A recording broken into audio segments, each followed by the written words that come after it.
तुमचं परत स्वागत आहे आपल्या मिनी ब्लॉगमध्ये. मागच्या ब्लॉगमध्ये तुम्ही बघितलं असाल आपण गोष्टीनाथगडाला गेलो. आता आपण चाललो डोंगरगण. आपण रामेश्वर देवस्थानच्या कमानीपासून येऊन थांबलो होतो. तिथून आपल्याला सरळ जायचं होतं. आपण तिथं पोहोचलो होतो. आता आपण पायऱ्या उतरत होतो. पायऱ्या उतरता उतरता आपल्याला हनुमान दादा दिसले. आपण त्यांचं दर्शन घेतलं. दर्शन घेतल्यानंतर आपण खाली गेलो. मग आपल्याला महादेवाचं मंदिर दिसलं. मग आपण महादेवाच्या मंदिरात गेलो, दर्शन घेतलं. चला तुम्हाला पण मी पिंड दाखवतो.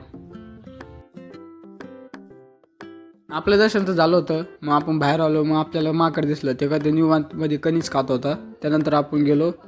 त्यानंतर आपण सीताच्या नानीकडे गेलो. सीताच्या नानीकडे जाताना तिथं खूप अंधार होतं. मग आपण लाईट लावली. मग आतमध्ये गेलो तर तुम्हाला दाखवतो. गेलो त्यानंतर आपण तिथं दर्शन घेतलं. बाहेरून एकदम ओकेमध्ये दिसत होतं.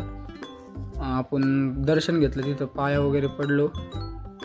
त्यानंतर तिथून बाहेरचं इतकं भारी दिसत होतं. चल तुम्हाला वातावरण दाखवतो. तुम्ही वातावरण बदलं असेल. मग आपण ट्रॅक करत करत आतमध्ये गेलो. मग आपण कुठे गेलो का आपण एडीचाय करतोच.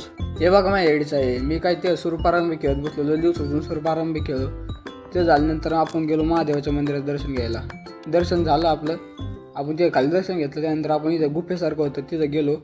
तिथं मला भे वाटायला लागलं म्हणून मी परत तिथून माग आलो. पप्पा आवाज देत होते खाली. हा मिनी ब्लॉग आपण इथे सेंड करू फुल व्हिडिओ यूट्यूब चॅनलवर.